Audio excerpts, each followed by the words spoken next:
그리고 행복한 가정이 날개 달기 여러 가지로 생각을 해봤는데, 어쨌든 제가 정했던 세 개의 파트를 보면 건강, 관계, 돈이에요. 그래서 이 세 개가 계속 저도 바뀌고 있는데, 책을 읽고 생각하고 바뀌고, 저는 보통 하루에 생각만 따로 하는 시간이 1시간에 2시간은 되는 것 같아요. 거의 2시간 정도 이상은 되는 것 같아요. 그러니까 결국은 생각의 시간을 많이 가지려면 딱 놓고 눈을 감고 할 수도 있지만, 언제 생각을 많이 하냐면 걸을 때 생각을 많이 하세요. 그러면 핸드폰, 이거 이어폰을 끼시면 안 돼요. 핸드폰 이어폰을 끼시면, 저도 그거를 버리고 나서 저 핸드폰을 되게 좋아했었거든요. 왜냐하면 그걸로 듣는 거로 공부를 많이 했었는데, 그거를 안 하고 나니까 그 시간이 온전히 생각하는 시간이에요. 걸으면서. 그래서 제가 차를 일부러 가지고 다니지 않는 것들이 그렇게 걸으면서 생각할 수 있는 시간이 되게 많아진다라는, 산책하면서 생각할 수 있는 시간이 많아지고, 저는 달리기를 하니까 달리면서도 예전에는 핸드폰에다가 당연히 뭐 제가 듣고 싶은 그런 공부할 수 있는 영상이라든지 이거 듣고 달리기를 했는데, 어느 순간부터는 안 그래요. 그냥 아무것도 안 가지고 나가서 1시간이고 2시간이고 달리면서 생각을 한다라는 거죠. 처음에는 안 돼요. 그러니까 생각을 하는 시간을 산책하고 걷는 시간, 이런 시간들을 생각하는 시간으로 잡아가자라는 거죠. 맨 처음에 의식적으로 뭔가 주제를 정하고 생각을 해보시면 맨 처음에 되게 안 되는데, 시간이 지나면 그게 돼요. 그때부터는 주제가 딱 떨어지면 그것에 대해서 집중적으로 생각할 수 있다는 거죠. 그래서 내가 문제시 되는 것들을 생각을 하면 얼추 비슷하게 해답이 나온다는 거죠. 첫 번째, 건강에서 어떤 것들이 중요하냐 다 정리하고 왔다 갔다 많이 했는데, 그 중에 제 마음속에 남는 거는 건강에서 1순위가 뭔가, 예전에는 운동 1위라고 생각한 적도 있고 음식이라고 생각한 적도 있고, 대부분 음식이라고 많이 생각했어요. 그래서 음식 80, 건강, 운동 20 이렇게 생각했는데, 나중에는 음식이 50, 건강, 달리기, 운동이 50 이렇게도 생각을 해봤는데, 실제로 보면 실질적으로 물리적으로 봤을 때 음식이 80이고 운동이 한 20 정도는 맞는 것 같아요. 근데 운동이 영향을 주는 것들이 있지만, 그럼에도 불구하고 제일 큰 게 뭘까? 전체적으로 다 따져봤을 때 그거는 마음이에요. 그거는 마음이에요. 우리는 그거를 스트레스라는 말로 얘기를 해서, 야, 스트레스 실체가 안 보이잖아 라고 했는데, 그거를 무슨 뭐 코르티졸 호르몬이라든지 뭐 이런 것들의 분비가 어느 정도 되는데 이런 것들을 얘기하지만, 실제로 그런 것들 다 떠나서 사람이라는 것들이, 지금 이거 다른 공부인데, 다른 공부들을 하면 사람이라는 것들이 어떻게 이루어졌는지에 대해서 한번 생각을 해보면, 이건 좀 더 많은 공부들이 필요해요. 사람이라는 것들이 세 가지로 되어 있다고 그랬잖아요. 그렇죠? 우리가 봤을 때 몸, 그 다음에 마음, 혼으로 돼 있어요. 이거는 뭐 이혜령 선생님이나 아니면 세계적으로 되게 유명한 그런 영성 지도자들이라든지, 아니면 철학, 우리가 고대 철학으로 다 들어가게 되면, 실제 불교 철학도 그렇고 인도에 있는 고대 철학으로 들어가면 다 합의 보고 있고 동일하게 여기는 게 그 부분이, 플라톤 철학도 만나는 부분이 그 부분이고. 근데 그런 부분들이 혼과 우리가 생각하는 그런 몸, 마음, 영혼이라는 부분들에 있었을 때, 건강이라는, 혼이라는 것들을 뺄게요. 혼이라는 걸 빼고 몸과 마음이라고 했을 때, 우리가 보면 인류라는 것들이 한 300만 년 전부터, 뭐 최초의 인류의 기원이 오스트랄로피테쿠스잖아요. 300만 년에서 350만 년 정도로 봐요.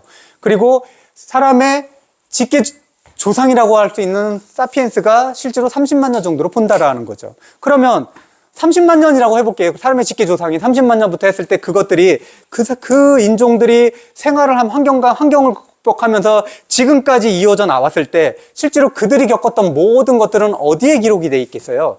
유전자에 기록이 돼 있겠죠. DNA에. 그게 우리까지 전해지고 있는 거잖아요. 지금까지 발전하면서. 그 기록 속에 뭐가 있느냐, 뭐가 있겠냐라는 거죠. 그러면 그 기록 속에는 살아가기 위해서, 생존을 위해서 필요한 것들이 반드시 있다라는 거예요. 근데 그 기록들이 몸으로만 전달된다라는 거예요. 몸으로만 전달되겠냐라는 거예요. 우리 가지고 있는 모든 세포에 다 전달된다라는 거잖아요. 우리는 우리 몸속에 우리 가지고 있는 신체 안에 마음이라는 것들이, 정신이라는 것들이 있다고 생각하는데, 그거는 잘게 쪼개면, 이거는 뭐 창조론의 개념은 아니면 진화론의 개념으로 보면, 예전에 처음으로 뵀을 때, 처음에 그런 생명체라고 봤을 때는, 그때 원시 생명체, 단세포 생물 뭐 이런 것들을 봤을 때, 이게 코아세르베이트부터 나온 단세포가 가지고 있는 하나의 세포가 지금의 인간으로 됐다라고 한다면, 이거는 창조론이 아니라 진화론의 개념으로 그렇게 봤을 때 이 세포에는 의식이 없겠냐라는 거예요. 그냥 몸만 있었냐라는 거죠. 이 세포 자체만 해서도 의식과 몸이라는 것이 공존했다라는 거예요. 그러면 우리가 지금 우리 내에 있는 몸속에 있는 수백만 개의 그런 세포도 다 의식과 형체가 같이 존재한다라는 거죠. 그러면 실질적으로 어떤 것이 어떤 것을 움직이느냐, 이거는 지금 보면 양자역학이라든지 모든 소립자로 들어가든 미립자로 딱 들어가면 얘가 눈에 보이는 것들은 다 빽빽하게 다 채워져 있는 것처럼 보지만 아주 작게 소립자로 들어가게 되면 실제로 99%는 비어 있다라는 거죠. 눈으로 보면 채워 있는 것 같지만 이 공간으로 들어가게 되면 원자라는 공간 훨씬 더 작은 그 공간으로 들어가면 대부분은 다 비어 있다라는 거예요. 대부분 다 비어 있다라는 건 뭘까요? 실제로 생각이라는 것, 의식이라는 것들이 강력한 에너지를 가지고 있다라는 거예요. 그 자체로. 그래서 우리가 보면 양자역학에서 그런 거 관찰자 효과라는 것들이 있잖아요. 관찰하면 아주 작은 효과, 아주 작은 것들은 관찰하게끔 의식이 가게 되면 얘는 입자로 존재해요. 관찰하지 않고 의식을 거두면 얘는 파동으로 존재한다. 파동이라는 건 그냥 흐름이 에너지예요. 이렇게 존재한다라는 거죠. 실제로. 그러면 지금 보면 우리는 이렇게 눈에 보이는 것도 고체, 액체, 형태 이런 것들로 인해서 모든 것들은 외형화되어 있고 물질로 되어 있다라고만 생각한다라는 거죠. 이게 데카르트가 완전히 이분법적으로 나눠놨기 때문에 그런 것들도 있지만 실질적으로 보면 그 안에는 의식이라는 에너지들, 보이지 않는 것들의 에너지들이 모두 다 채워져 있다라는 거죠. 그렇게 봤을 때 우리는 우리 몸도 우리 세포 내에 있는 우리 안에 있는 그런 움직임들, 생각이라는 그 움직임들에 의해서 우리 세포 하나하나들이 제 역할을 하지 못하면 그게 질병으로 연장이 된다는 거죠. 그럼 우리가 마음이 지옥이다라고 했을 때 그 세포를 움직이는 그 생각들이 다 어떻게 되겠어요? 암흑의 세계잖아요. 거기서 뭔가가 작동한다라면 제대로 작동하겠어요? 제대로 작동하지 않잖아요. 그 생각이라는 것들이 되게 중요해요. 그래서 어떤 것들, 마음의 평화를 유지하는 게 되게 중요해요. 우리는 그걸 스트레스를 줄인다고 얘기하지만 마음의 평화를 줄이는 첫 번째 방법은 감사하다.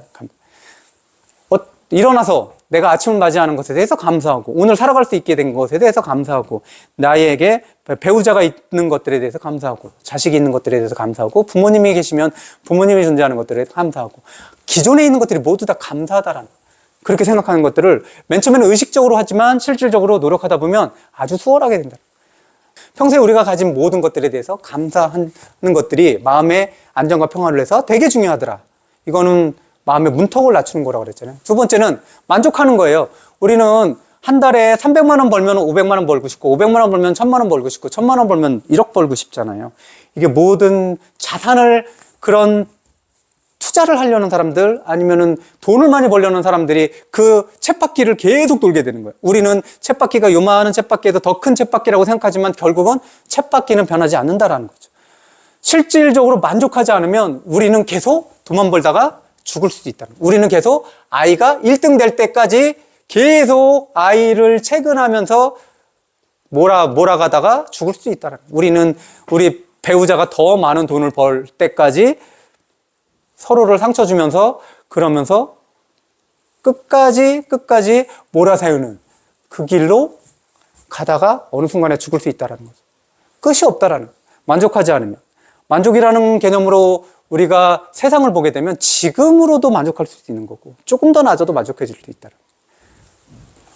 또 하나는 꼭 하시라라는 게 책과 같이 제가 늘 말씀드린 게 명상을 시간은 아무 때나 좋은데 아무도 없는 곳에서 그냥 앉아서 가부좌 틀고 두 양손을 그 무릎 위에다 올려놓고 손바닥을 위로 향하고 그리고 나서 한 1분도 좋고 2분도 좋고 5분도 좋고 들숨과 날숨에만 집중해서 자꾸 해보시라는 거죠.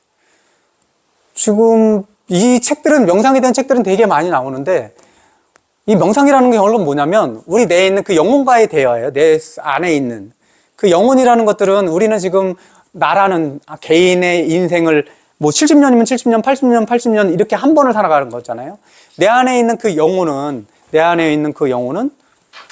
죽지 않는 거잖아요. 소멸하지 않기 때문에 그 영혼은 계속되기 때문에 실제로 그 영혼이 어떠한 생각을 가지고 있는지 끊임없이 대화하는 것들이 그게 명상인 거고 굳이 내가 그 영혼까지 가지 않더라도 실제로 그렇게 고요함 속에서 내 생각, 의식 밑에 있는 무의식이라도 닿을 수 있으면 그것만으로도 내가 살아가는데 굉장히 많은 도움이 되더라. 조금 여유 있게 생각을 하면 내가 화냈던 모든 것들이 아무것도 아니구나라는 생각을 할 수 있어요. 우리가 저 얘기를 했었잖아요. 늘 이런 것들이 있잖아요. 반응하지 말고 대응하라 얘기하잖아요. 누군가 나에게 욕을 하더라도 반응하면 주먹부터 날아가잖아요. 그 다음부터는 지옥문이 열리는 거예요. 그죠? 서로가. 근데 반응하는 게 아니라 대응한다라는 거는 그 사람이 나에게 뭔가를 해도 내가 이런 이성적인 판단과 행동을 하게 되면 실질적으로 그건 대응이죠.